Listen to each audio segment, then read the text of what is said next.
Well, hello and welcome to Insight with Political Tours, the travel company led by reporters around the world. In 1868, British forces captured an Ethiopian prince in a punitive raid on a citadel along with a large pile of loot.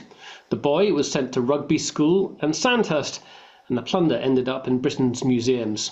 Now Ethiopia wants their treasure back, as well as the body of the prince, who strangely enough lies in St George's Chapel, Windsor. All of this is the subject of a book by Andrew Heavens, which traces the tale and delves into the debate about restitution. He joins us now. Hello and welcome, Andrew. Hi there. Yeah, thanks for having me. Here's the book. Love the cover. Excellent. Yeah, always judge a book by its cover, I say. Yeah. Yes, I do. It's a very good cover. Yeah. Yeah. So we're going to, there's a lot of detail to go through, and we're going to explain the story in just a second. But I'm really interested, how did you come across this chap here? He looks very dashing here. There's a portrait of him at Rugby School, no less. It's a wonderful portrait of him. Yeah, it's a great story. But it's a very sad and tragic tale, actually. But how did you come across it? Well, it's called The Prince of the Plunder. I kind of started with the plunder before the prince. I've always been a journalist, apart from one brief interlude when I thought I might join the church. And I started working for the Scottish Episcopalian Church, the Scottish Anglicans. And one day a priest came into my office, because I was the comms officer, and said that he'd been bored one day and he'd been digging around a cupboard in his church, and he'd found a box, a battered leather case. And inside that case, it said on the outside of the case, taken from Magdala. And inside that case was something that I'm afraid I can't tell you about, I can't describe. Because after a bit of digging and research, it turned out this was one of the most sacred objects known to Ethiopian Orthodox Christianity. It was a tabot, a representation of the Ark of the Covenant, which had been stolen in this raid. And as I was the comms officer, I helped arrange, and the priest, the Reverend John McLuckie, wanted to hand it back.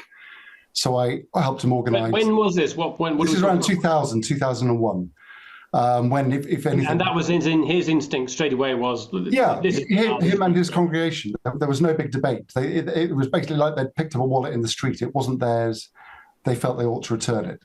So there was a process of contacting the embassy, contacting the government in Ethiopia, the various cultural institutions. And they said, yes, please, we would love that. This is an incredibly sacred thing. And just to cut a very long story short, we had a big event in Edinburgh where 200, 300 people turned out to accept this tabot, which was given freely and returned. A moment of, as I remember it, unalloyed joy. It was just a handover without any kind of colonial guilt or anything. It was just a big sacred party in a way. Yeah. 200 people turned up for that. We went to London. About 300 people turned up for that. It flew back to Addis, which is the capital of Ethiopia. And I watched on the TV as Ethiopia declared a national holiday, and hundreds of thousands of people lined the streets between the airport and the centre of the city to welcome this object, which I'm afraid I can't describe to you. I saw it by accident, but when I realised that I shouldn't have seen it, I stopped looking at it. And it was returned to the heart of a church. Again, to cut a long story short, I was so taken by this event. It was a proper life-changing event that I moved to Addis, gave up the thought of joining the church, went back to being a journalist, and gradually found out more and more about the story of the plunder, which is Ethiopia's Elgin marbles in a nutshell. And that led me to the prince, which was one corner of the story which had up to then just been a footnote in most military histories. And you really didn't know about I'm sorry, I'm going to pull my chair forward as I do this. You didn't know about the boy at all. You didn't know about Alamayu. No, I mean, I grew up in West Africa and Kenya and parts of East Africa. I'd never been to Ethiopia up to that stage. In my mind, it was, I had a few vague associations with rock-hewn churches. And obviously, given my age, I had a very strong association with Live Aid and the famine of the early 80s. So yes, the details of the Battle of Magdala, one of, it turns out, many little wars, victorious small wars. I hadn't heard of that before this tabot turned up in a cupboard in Edinburgh. And I suddenly hadn't heard of the bit of the story which linked us back in from Ethiopia back into Britain, which was the journey of Prince Alamayu from his mountain homeland to the coast of Britain. So the story, the book tells this tale, and I think it's I mean, we've got to go through quite a bit to give some background to it. Tells the tale really of a British expeditionary raid on a renegade king, somebody who's fallen foul, if you like, of the empire. Yeah. Abyssinia or Ethiopia really wasn't. I mean, it wasn't really. It was a sort of bit peripheral, wasn't it? It wasn't really a place we'd expect to see. It wasn't like I'm thinking of South Africa or even India. How did they end up there? Well, yeah, it was peripheral in terms of geopolitics. It was huge in the British imagination at the time as a place of wonder and fairy tale almost. This was. I think it's important to remember where we were, that this was in the decades after Britain had given up dealing in enslaved people from Africa and had banned that trade. But this was also the decades before it had started the wholesale grabbing of African territory. So these are the decades before the scramble for Africa. So in a way, we would, as an imperial power, we were just nibbling at the edges of Africa. In many of our old slave ports, so in the ports of West Africa, our sort of little land grab in South Africa and various bits. But the interior of Africa, not just Ethiopia, was largely unknown. The classic blank areas of the map, an area of make up your own adventure. Prester John, King Solomon's Mines. That's a little, it hadn't been written yet, but you get the idea.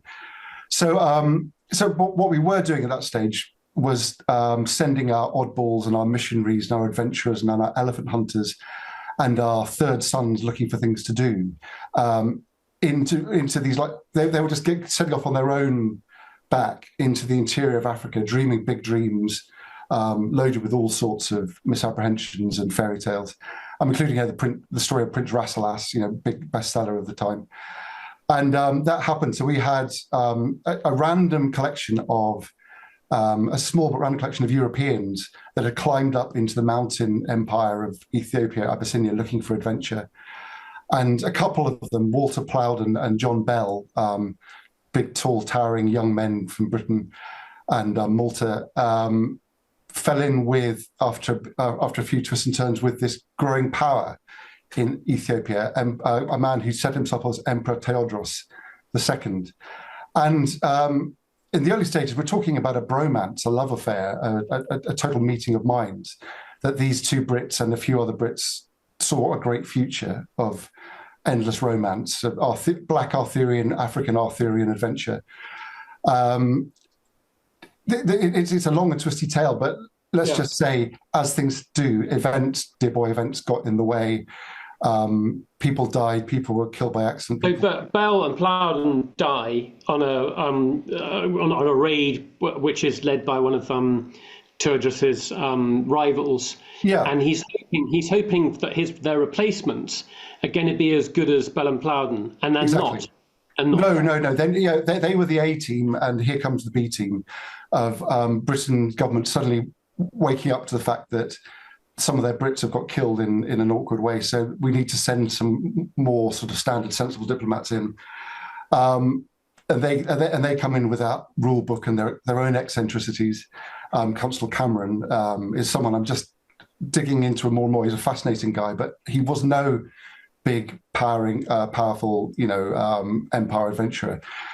Yet another succession of, it's always cock up over conspiracy, I find, of mistakes and misunderstandings and just idiocies, that he ended up falling foul of Emperor Tewodros, who got increasingly paranoid.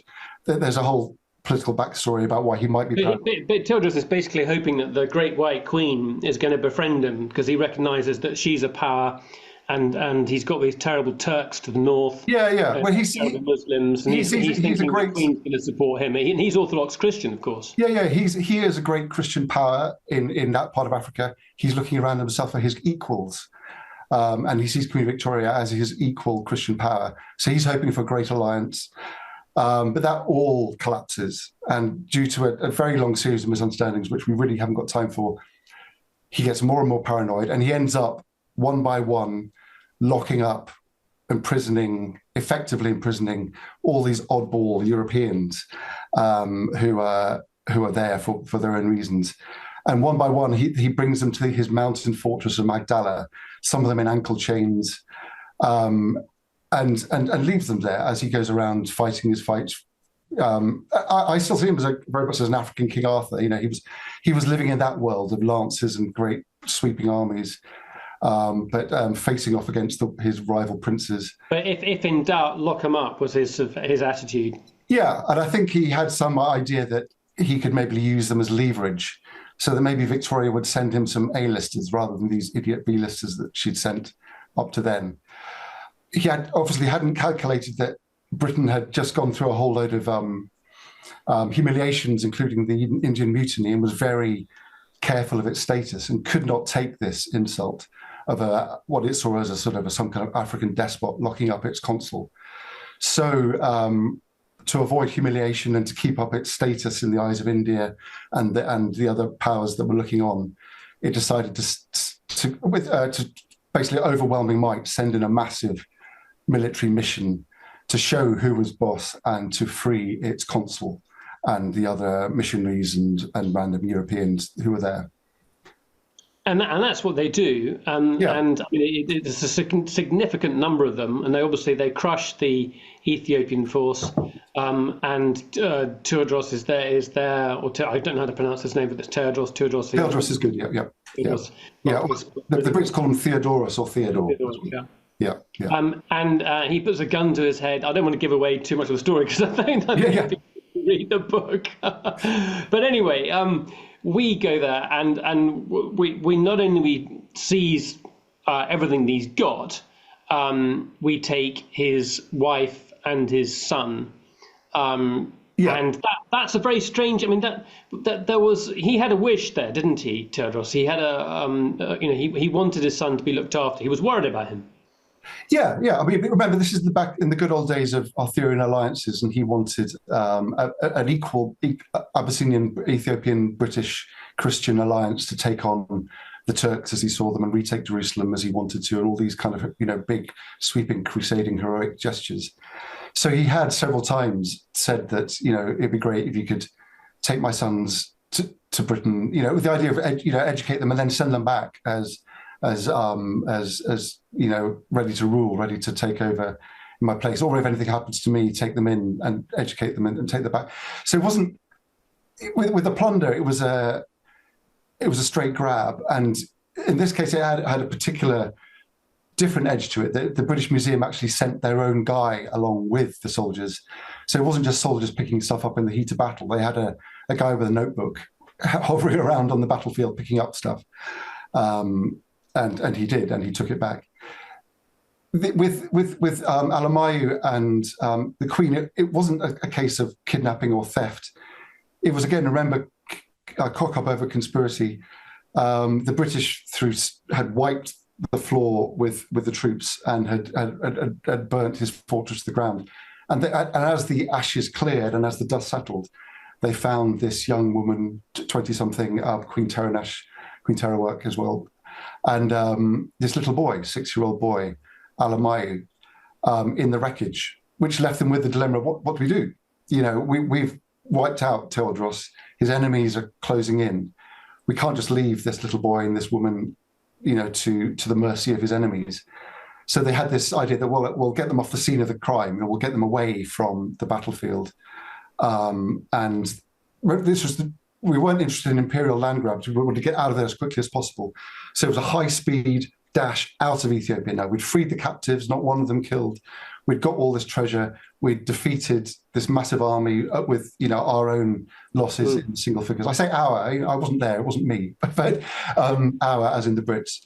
Well, I don't think we'd say the Brits had saved the local captives. I think they were being slaughtered as the military advance made its way there. Yeah.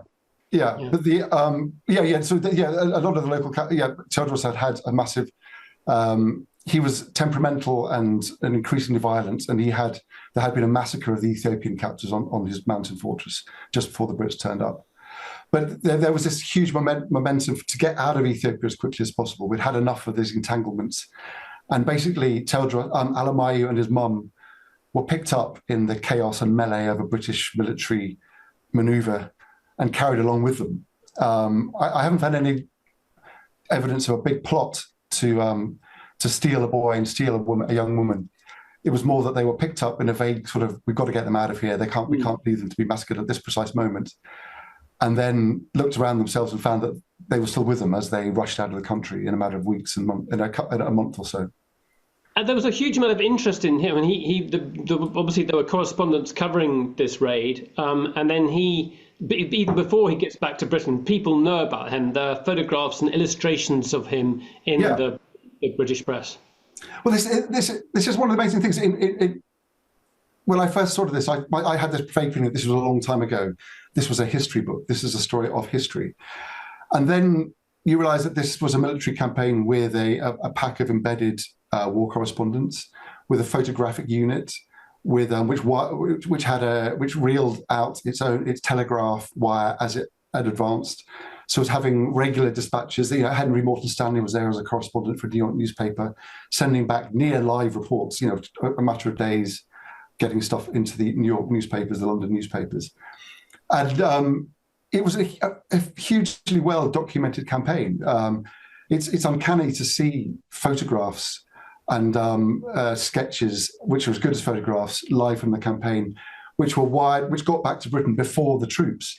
So before any soldier got back to Britain, the British public had seen the front page of the Illustrated London News, which had a portrait of this mysterious young boy, this African prince, on the front cover. So they saw him before he landed, which he did in July that year, 1868. I'm going to share just a photograph. This isn't necessarily the first photograph that was of him that was taken after the bunch.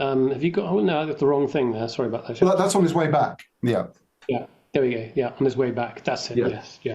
So he stopped off. I find this portrait fascinating. Because this was just before the Suez Canal opened, so he'd lived all his life on this mountain. I feel it would be like the Little Prince, stuck on his promontory, and then he was basically his father was killed, his world exploded. He was picked up and taken down to the coast. He'd never seen the sea before. Put on steam trains, Alexandria, Cairo, Alexandria. Put on another steamboat. And on the way, they went to Malta, and they stopped off at Malta's leading portrait photographer, who took this picture of 6-year, maybe 7-year-old Alamayu. And the photographer, the photo collector who found this picture, thought Alamayu looked sad and tragic. I think he looks furious. I think this is a little boy who is basically. Obviously, it's tempting to overinterpret a photograph, but this is a little boy who has got his princely garb on, and he's clinging on to his princely dignity with all his might, and basically staring down the camera, reminding us that he's the Prince of Abyssinia, and who the hell are you? That's how I see it, anyway. Yeah. I'll show you another photograph, because this is a character that very quickly emerges, and we'll talk about Queen Victoria in a second too. Who's this? Yeah. This is an amazing character. The trouble with this story is that it has too many good characters and too many well-named characters. This is Captain Speedy, who was 6'7", red-haired, British, retired. Well, he a former soldier in India, who had entanglements with Emperor. He'd been one of the oddball Brits who'd headed into the interior of Ethiopia in the 1850s, the middle of the 19th century, and had encountered Tildros and had really fallen in love again with that world, had learnt a bit of Amharic, and had decided that it was his job to, he would from then on spend a lot of time dressed as his idea of an Ethiopian emperor, an Ethiopian warrior, and set off on a sort of a random career of adventures and illustrated talks, which he gave about Ethiopia, dressed up like this. He was recruited for the big military expedition because he spoke Amharic, and spent his time as an intelligence officer. I love the fact that this 6'7", red-haired white guy dressed up as an Ethiopian soldier was some kind of intelligence officer in Ethiopia. But on the way back, he eventually kind of elbowed his way in and became Alamayu's official guardian, and accompanied him back with the commander to Britain. And within 3 days of landing, they got on a steam train across the bucolic English countryside and headed to the Isle of Wight, which was the holiday retreat of Queen Victoria. And as Prince Alamaye, there was an automatically fascinating figure. Wherever they passed a photographic studio, they would pop in and get a portrait. And this is Captain Speedy, days after their arrival in Britain, in a photographer's studio in Ryde on the Isle of Wight, posing with Alamaye and some of the plunder that they picked up, including that shield there, which is now in the collection of the British Museum. Amazing. And this is where Queen Victoria takes an interest in Alamaye.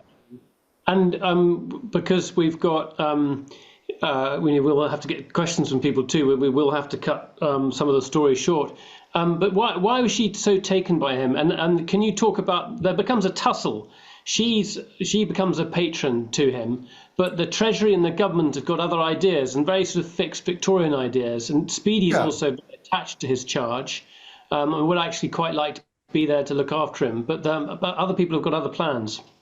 Yeah, I mean, Victoria, the moment she saw them, they got on the boat and landed on a country estate, Osborne House on the Isle of Wight, and she saw this towering red-headed army officer walking hand in hand with this little boy dressed not like this. He had a velvet little Lord Fauntleroy suit on, and she instantly, in a very emotional way, as she was a very emotional woman, I think essentially fell in love with this romantic, exotic image, and very much took to Alamaye. And she was in many ways behind the decision for him to stay on the Isle of Wight for a year with Captain Speedy.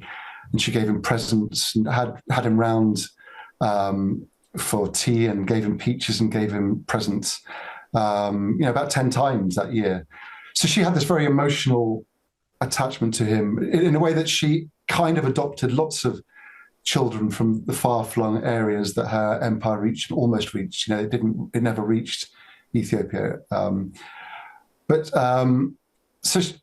And she also loved this idea of this giant, this kind of kind, gentle giant looking after the lost orphan prince of Abyssinia. So she very much supported and created this official relationship between Speedy and Alamaye as guardian and orphan, as gradually father figure and son figure. But remember, Speedy was a wonderful, mad, eccentric, maybe not the most stable person you'd choose as an adopted father.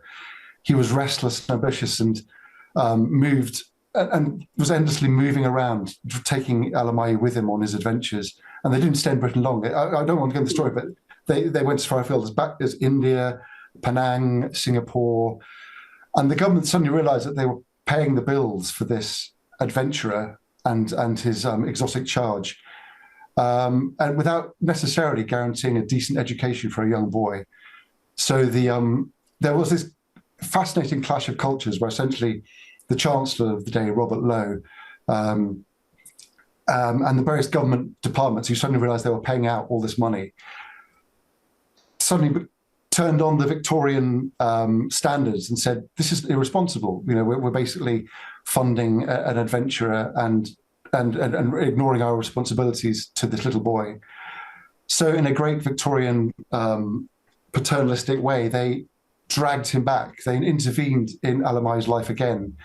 So just as he was getting used to his new father figure, remember he'd lost his real father, he'd had this new father, Captain Speedy. The government intervened and in a matter of weeks said, no, he's not responsible enough. We'll take him out of your custody, Captain Speedy, and we will place you in the custody of the headmaster of Cheltenham College. And fascinatingly, we might all assume that Queen Victoria, the name behind the age, was all powerful. She protested, started a massive letter campaign, reached out to Gladstone, did all she could to say, this is cruel. You're taking him away from the one family that he has grown to love. And then she had a point, you know, whatever you think about it, this was a little boy who had at least 3 years of food in a family. And you're taking him away to, you know, the British boarding school system, which today, even today, might not seem the kindest thing to do to a young. To cut, he goes to the headmaster of Cheltenham College, and then when the headmaster gets a new job, and then he goes to rugby school. Rugby school, and rugby school has got a fearsome reputation. I think from many people know Tom Brown's school days. Basically, and we know the system. I knew it. Fagging was only just stopped when I got to school. It had still had remnants of it. But here we see Alamayo down the back, and this is a class photograph at rugby. I think it's his boarding house. That's his boarding house. He doesn't. I mean, anybody in that system is going to have a tough time. But he's not an academic. He doesn't do well, does he? Yeah, but I mean, at this stage, there's a tendency to see Alamayo's story as a non-stop tragedy fest. You know, that he was a poor orphan boy that was put through the mill, and let's not have a spoiler, but the ending isn't happy. But one thing as I've read more and more, the one thing that keeps on coming back is the resilience of this little boy and eventually young man. That everything is thrown at him. We talk about trauma these days. We understand trauma a lot more, but think about everything that's happened to him. His father takes his own life. His whole world explodes. He's picked up, dropped into a space age. Endless change, endless trauma. But from the few letters that he's written that I've seen, and the memoirs of his schoolfellows, and he was in the fagging system. He was a fag. He had to polish the shoes of his whatever, and there was evidence of bullying. There's also evidence of a huge amount of affection from the boys and the masters around him at both schools, and a huge amount of grudging admiration and friendship from the boys around him who had all sorts of associations with Africa. But I mean, I think you look at that photograph there, he's not a defeated figure at this stage. Again, I don't want to overinterpret a photograph, but to me, he looks like he's making the best of it. And there are lots of accounts of the fact that he actually grew to value his time at rugby, even though he struggled with the lessons. So it's not a straight tragedy. It's a story of a boy who faced a lot and kept on fighting. Yeah. I'm not going to give away what happens in the book, but it is tragic, and people have to read it to find out. But I think we need to sort of move on to the legacy now, if you like. Yeah. Because of his attachment to Queen Victoria, or Queen Victoria's attachment to him, he was buried at St George's Chapel, Windsor, and so that's what became him. But what became of all the plunder, the loot, all those artifacts? You tell the story of what you found and that was returned, but nearly all of it hasn't been returned. Absolutely, absolutely. So as I said, the British Museum sent their own man along on the expedition, Richard Rivington Holmes. He had a budget of £1,000, which is a lot of money in those days. Pardon me, for his expenses, and to quote, acquire anything he found along the way. There was also the loot and plunder that soldiers picked up and put in their pockets, as happens in every conflict. But there was also the remnants of the prize system that essentially, when we ransacked Magdala, the mountain fortress of Tildrus, all the treasures and the National Library, and we're talking like 2,000 illustrated manuscripts, were collected and auctioned off to the officers to raise money for the troops. So we're talking about a huge volume of stuff that ended up with the soldiers rushing out of the country. And it's all ended up in a lot of the predictable places. I mean, the British Library now has one of the world's biggest collection of Ethiopic manuscripts outside Ethiopia. And the bulk of that collection is what they call the Magdala collection, the stuff that was taken from that battle. There's a substantial collection in the British Museum. including 10 other tabots. Remember the one that got me interested in the first place. 10 sacred objects that they have also promised never to look at or describe or photograph.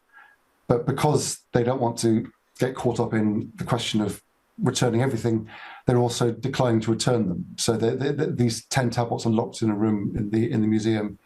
There's pretty much every significant museum you can think of in Britain, and several further afield. The Smithsonian, the National Library of Paris, have items of Magdala Plunder in their collections. It's an interesting trace of imperial power where these things went. Yeah. Because we use them. I guess the question, this is an obvious question, is at what point do we have responsibility? At what point does our responsibility for the deeds of our ancestors or forebears stop? I think that if you wrote that Tewodros himself had led raids onto other people's and seized property, slaughtered prisoners. This was no in terms of today's values, was not a person we want to look up to. So at what point do you say, look, we have we need to return this? It's understandable. It's important to them. We need to give it back to them. Does that stop at any point? Yeah, well, I mean, it's interesting that I want to start with that Edinburgh return, because I don't see it at all. I've stopped seeing it as a restorative justice. We did a bad thing, now we must make up for it. Because everyone who did it is dead. Everyone who lost that stuff is dead. We are the children of the children of the children of the people who had stuff stolen and stole stuff. And Britain is a multicultural society with people from Ethiopia. For me, the key question is not when does the statute of limitations run out on plunder. It's, we've got all this stuff. What is the best thing for us to do with it? What is the most positive, life-affirming, joyful thing that we can do with these items? And the sad fact is that, I've tracked down, let's say, 800 up to 1,000 items that came back from Magdala to Britain. Almost all of them are in boxes on shelves in museums. They're not in glass cases. They're not studied. No one's writing essays on them. They're nothings. They're just there. If people know about the story, then the worst thing they do is build up resentment. The best thing they do is very little, because they're not of any use. So they're like the tabot sitting in a box in that cupboard in Edinburgh, doing nothing. And a tabot has a job, which is to power a church. It's the most holy thing in an Ethiopian church. So that's the current scenario. It's not a question of unrighted wrongs. It's a question of what a waste. We've got all this stuff. I get that. And then the Scottish priest returned something, and out of that, there is, and that was in 2001, which, if anything, was an even darker time than now. This was after 9/11. Out of that, a relationship between Scotland and Ethiopia was born, which still exists. There is still a bridge of goodwill between Scotland and Britain and Ethiopia. Endless good things have happened because of that return. There were cultural ties. People have met each other. People have written things because of that.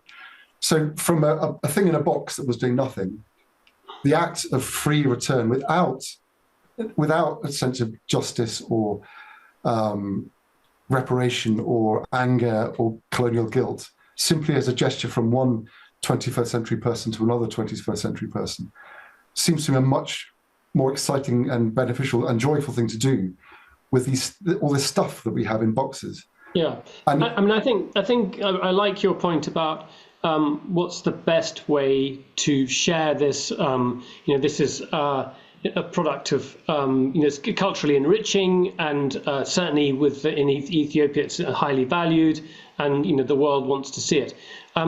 We both know Barnaby Phillips's book about the Benin bronzes, and he's going to produce another book on the Ashanti gold, and he makes one point, is that within Benin City, and I think in Nigeria, the ability, not the ability, but the interest in the Benin bronzes is muted. And in some cases, the capacity of the institutions to put those items on display, or even the desire or interest to put them on display, is negligible. I think that's. I mean, I think that is true. I mean, I also know that Ethiopia. I mean, that's where the Nigeria's building has some amazing museums, and is building a couple of new museums. There are political complications that Barnaby knows a lot about, and I know very little about.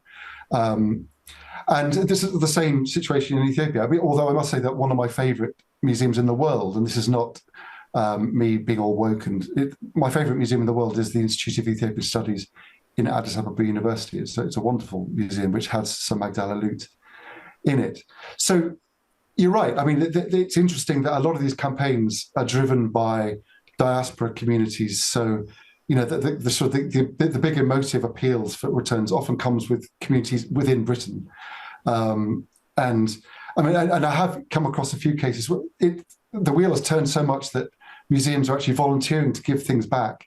And they're also doing research to find things that were stolen and offering them back to communities that I know of a couple of cases that didn't want them, that it hadn't occurred to them, and say, no, that's a dead object. We've got live objects.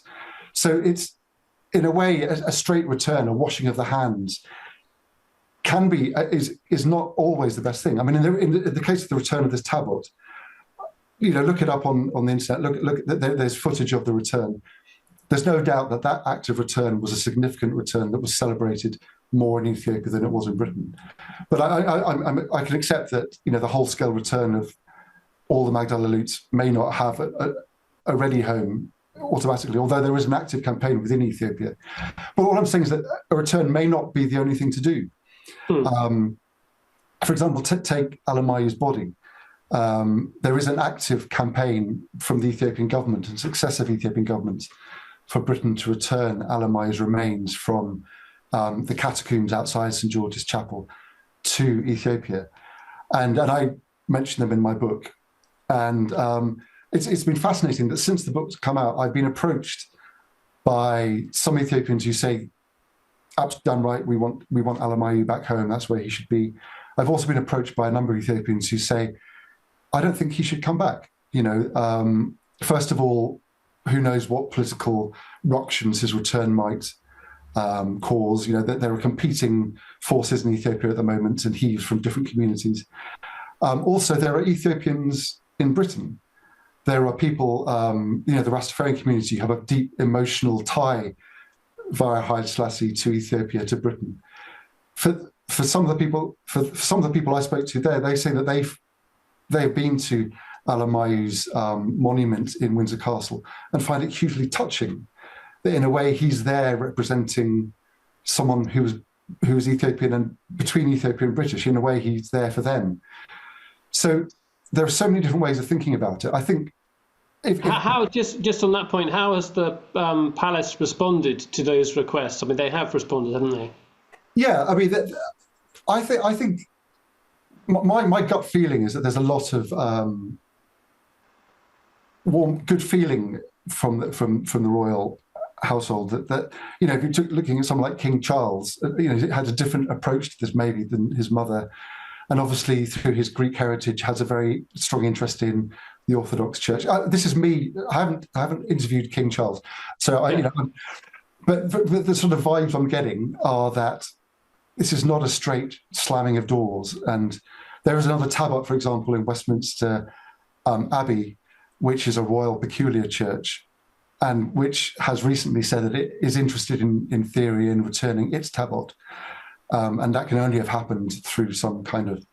But with Alamayu's remains, they are in a catacomb underneath a cross outside St George's Chapel. It wouldn't be impossible to track them down and return them. And the royal family has a history of moving its royal remains around. It would be a major job to dig it all up and find him again.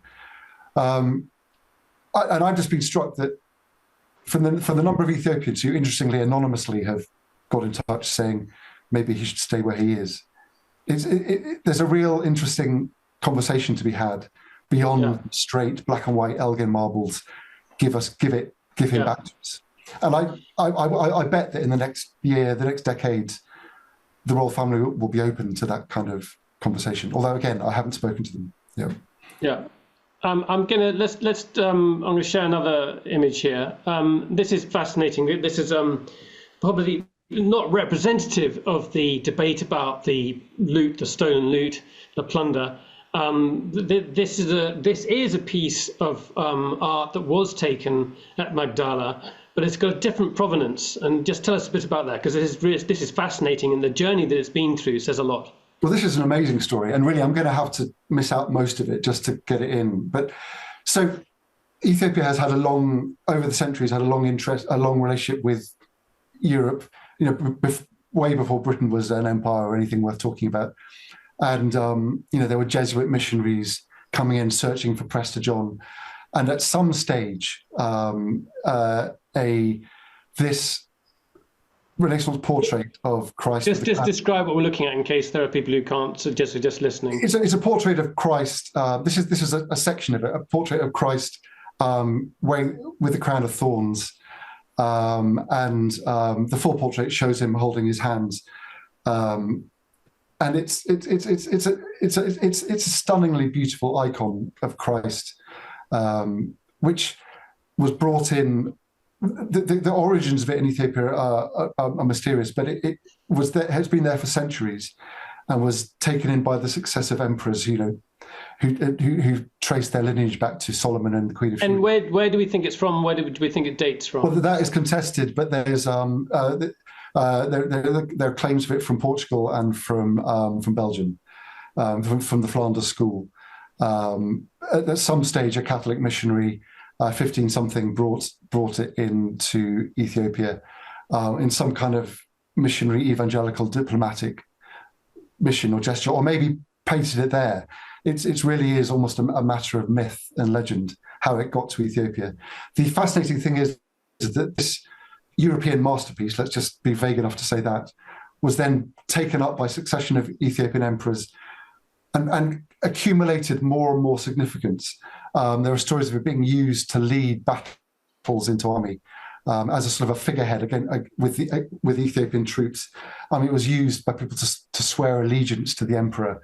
So this is not just a pretty picture or a religious picture. This became central to Ethiopian statehood, Ethiopian mythology, and the sacred nature of the relationship between the emperor and the church.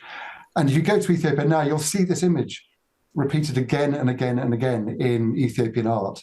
It's called a picture of Christ. His head was struck. That's a vague translation, and it's become an icon within Ethiopia. So it's got that history. And in terms of its what happens to it after the raid, it essentially ends up. The director of the British Museum manages to put it in his own personal collection, not the museum. Not the director. It's the guy. It's the British Museum's guy on the mission, Richard Rivington Holmes, who has his £1,000 budget and snaps up lots of stuff, and that's what you see today in the British Museum. But on the side, he found this in Emperor Theodorus's bedroom, but let's just say in a building on top of Emperor Theodorus's mountain fortress, and kept it to himself. Basically, put it in his pocket if he had, or let's say in his baggage, and kept this masterpiece to himself and didn't tell anyone about it. He sent the British Museum a long list of the stuff that he did acquire. There's no mention of this. And Emperor Theodorus' successor found that this was missing and wrote to the Brits and said, okay, fair enough, you beat Theodorus and you've nicked loads of stuff. All I want is one book and this painting. This painting is really important. Have you seen it? And the Brits returned the book. It was a central, the Kebra Nagast. And the British Museum, the royal family had a look around and they couldn't find, they said, well, we can't find this. We don't know what you're talking about. All the time, this painting was hanging in the Windsor living room of Richard Rivington Holmes, who, like classic gentleman art thieves before him, must have just gloated over his secret discovery and his secret treasure. And it disappears for some time afterwards, doesn't it? And then it's essentially, long story short, it's actually in a Portuguese bank vault. When it was sold off by 2 auctions, bought by a Portuguese art professor who strongly believed this was a Portuguese masterpiece and wanted to kill off the theory that it was a Flanders masterpiece. He wrapped it up this was in the 1960s. Eventually, he wrapped up in newspapers, put it in a box, put it in a vault in Portugal, and that's where it is today. It's been officially recognised as official Portuguese property. But if you think about the provenance of a piece of art, this was contested from the beginning, entered into myth, legend, was nicked by the British Museum's expert as a kind of private treasure for his living room or his bedroom, and then went on another trip. The art professor took it to New York, to Portugal, and I mean, who owns it? That you could build your entire career trying to work out the title for this piece. But in terms of cultural heft, it's, if you go to Ethiopia today, you will still see brand new paintings in churches that are based on this one picture. So it's fascinating. There's going to be amazing. Absolutely amazing. It's going to put the Elgin marbles in the shade when this finally comes out. Yeah. I do want to get some questions from people, and thus far everyone's been so gripped they haven't put anything into the Q&A box. So you need to now, anyone watching, you need to at this moment in time. I'm gonna sort of poke you a bit, Andrew. I read the Telegraph's sort of mixed review of your book when it came out, which liked the story and complimented you for the research, and also notably how you'd looked at where the plunder had gone and where it is today. But it accuses you of being too eager to pass judgment on those, as you say, brought up on the deep prejudices of their time. And the Telegraph writer says, presumably our prejudices are of a shallower nature. How do you take that? Well, I think they are. So I didn't necessarily mean to say that we're all squeaky clean and the Victorians were racist, but they were racist in a very particular way. That in those days you could be a racist and tell yourself you were following the science. So a lot of there was this whole theory of phrenology that believed that you could grade the human race. Probably wouldn't even accept there was a human race. There were various races in different hierarchies based on their facial features. Mm. And so on top of the idea of the African armies being savage and the kind of the idea of the exoticism of Alamaye, and essentially being the only black boy for miles, there are these endless encounters. I guess the question is grading his facial features. And you're making that criticism. You're making that criticism of something that's about 150 years ago. Yeah. And I'm trying to understand why the Telegraph accused you of anachronistic moralizing because of this. And I mean, we wouldn't criticize William the Conqueror for the slaughtering of people in the north. I forgot what the term was. Would we damn the Vikings for the horrendous rape and pillaging when they did come ashore? Should the Welsh be seeking reparations from the Romans for their conquest? And can we really, all those tourists, all the funds going into Rome and the tourism sector, really Wales should have some of that because you invaded our country and nicked our stuff. Yeah. But remember, I'm not arguing for the return of these things as a sort of a restorative justice. I'm starting on the basis of what's the best thing we can do now? What's the most joyful thing we can do now? And I think what I was interested in doing was, because I was writing a story about a boy who didn't leave full memoirs behind him. As when we were boys, we were not busy scurrying away with our autobiographies. You have to try and make an effort to try and work out what was going on in his head. And one of the constant themes that comes on with accounts of his experience was that he was constantly watched, he was constantly looked at, he was constantly studied closely. And as I said, that there are encounters he has with universities, with reporters who are not only interviewing the boy from the story of the moment, they're studying him closely, staring at him endlessly. Even Queen Victoria at the end wrote that he was always being watched at, he never felt alone. He never had a private moment. And at the heart of this was the fact that not only was he an exotic orphan and therefore interesting, he was an object of racial study. And to the extent that days after his death, before his funeral, the esteemed scientific journal Nature wrote a full-page article saying Alamayu was not a Negro.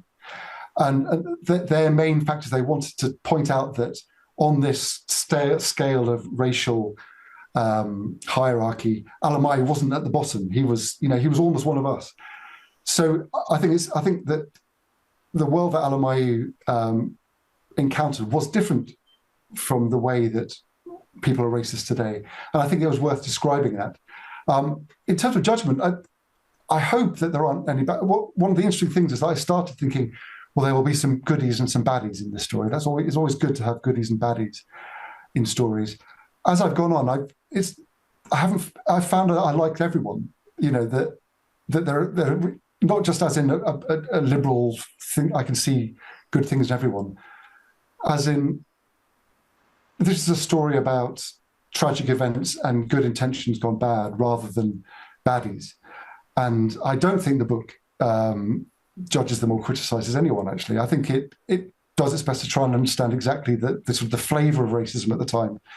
But even Richard Rivington Holmes, my pantomime villain, I think comes out relatively sympathetically in the end because there weren't any pantomime villains, it turned out. I'd love to. We've got a couple of questions coming in now, but I need to have their faces up on the screen or their names up on the screen so we can actually enable them to ask you the question directly. So I need Karen to ensure that those names go up. If that's not going to happen, I will have to ask those questions for them. So Lois Tower, who's in Australia, who's in Sydney, asks, what happened to his mother? Yeah, I mean, there are some unbelievably sad things. So I find this very difficult to write, weirdly. But so remember the scenario of Alamayu, who has lived all his life on this flat-top mountain fortress, like the Little Prince. And he's basically lived in a world of women, his mum and her attendants on this mountain fortress, because Todros is off fighting everywhere. And then suddenly everything is exploded, everything is set on fire, and it's just him and his mother and his attendants rush down the mountain. And then within a matter of weeks, I can't remember the exact time, she is poorly. She has some form of chest infection. And on the march back, which is during the rainy season, incredibly damp, incredibly cold, rain-drenched tents, this chest infection gets worse and worse until one night she's lying on her bed and she succumbs, and she suddenly out of the blue, this woman in her mid-20s dies, fairly certainly of tuberculosis, which must have been festering for a long time. And because the troops are rushing out, there's very little time to do anything with her. Her attendants are dismissed. So remember, that's basically all Alamayu's nannies and aunties and women that brought him up. His mother is dead. The soldiers have no time. He can't even stay for a day. They contact the priests from a nearby church, and they put on a litter, and they accompany the litter. They don't even have the time to go all the way to the graveside. They play the death march halfway to the church, and then they leave the priests to walk off into the distance. So the last thing Alamayu would have seen of his mum would have been of this procession of priests just walking off, leaving him on his own. So we're talking about a little 6-year-old boy with maybe, let's say, 4 or 5 attendants, none of the women anymore, and all of these weird white-skinned enemies around him, still celebrating their very big, easy victory, and then rushed onto the coast. So within days of his father dying, he was a full orphan, heading to unknown land. Yeah. Diane Cook, I think this is our second and final question. Just to say, Nicholas, on your point about William I, I imagine that some people in Britain still resent the harrowing of the North. But Andrew, given the way you've described in detail the multi-dimensional nature, if you can put it that way, of the restitution argument, should I take from that the best policy is really to leave things as they are?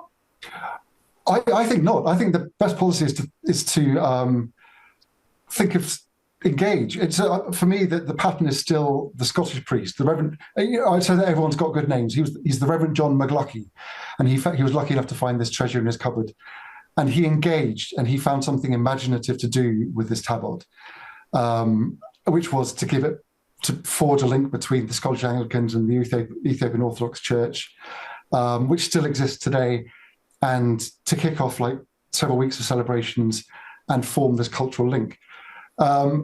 I think it's a question of engaging, as in, whatever you have, whatever you find, think, what can we do? So if you have the Victoria and Albert Museum, which has all of Alamayu's mum's possessions, including her clothes and dresses, you may think, well, let's just wash our hands of it and return it. You may think, no, we can't, we're going to keep it. We're the Victoria and Albert Museum. You may think, what a great opportunity for some kind of British Council-funded cultural thing, a bridge between Britain and Ethiopia. I think the one thing not to do is to do nothing, which is essentially to do where it is. Alamayu's mum's dress is folded up in a cupboard at the back of the V&A, which is a nothing. It comes out occasionally, and it's a wonderful thing to see. But I think I think straight returns don't always work. Keeping things where they are don't work because they just build up resentment and they're just there on a shelf, contributing nothing. I think it's now a challenge to think of imaginative things to do with them, rather than just go for the knee-jerk either way of the argument. Yeah. Well, Andrew, this has been great. This has been it's a more nuanced and complex conversation than people might expect. I've really enjoyed it. Here's the book again. So that's going to be out in paperback shortly, isn't it? When's it out in paperback? It's out in August in paperback. In August paperback. Yeah, expanded edition. But the hardback's very nice.